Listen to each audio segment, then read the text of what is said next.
সেই সাথে উত্থাপন করতে চাই গাজার বিষয়টা। দর্শক মন্ডলী, কি নিদারুণ অবস্থা গাজার জনগণের।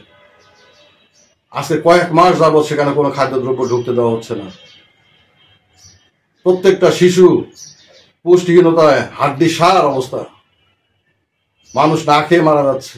গত 2 দিনে বোম্বিং করে মারা হয়েছে প্রায় 150 থেকে 200 মানুষকে। এছাড়াও মানুষ না খেয়ে মারা যাচ্ছে।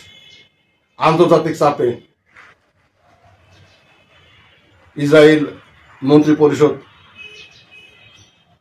সম্ভবত খাদ্যদ্রব্য ঢোকানোর ব্যাপারে একটু পজিটিভ হয়েছে। তবুও তারা বলছে তারা নিজেরা খাদ্য বিতরণ করবে, অন্য কোনো সংস্থাকে খাদ্য বিতরণ করতে দেবে না। তারা একটা গাজার দক্ষিণাঞ্চলে সবাইকে জমায়েত করে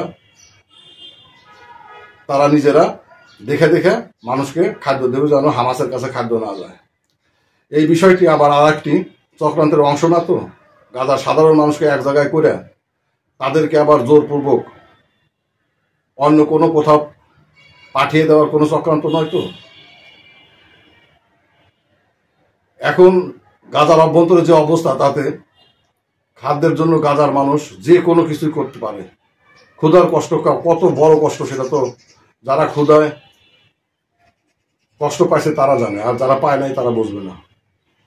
এই ক্ষুধার তাড়নায় যদি গাজার মানুষ এক জায়গায় হয় এবং তাদেরকে যদি আবার এক জায়গায় করে তাদেরকে যদি আবার জোরপূর্বক কোথাও পাঠিয়ে দেওয়ার ব্যবস্থা করা হয়, এইটা নিয়েও একটা আন্তর্জাতিক একটা মহলে কথাবার্তা হচ্ছে। ভালো নেই যেমন আমাদের বাংলাদেশ, ভালো নেই তেমনি আমাদের মুসলিম উম্মাহ বা মুসলিম বিশ্ব। ভালো থাকবেন, খোদা হাফেজ।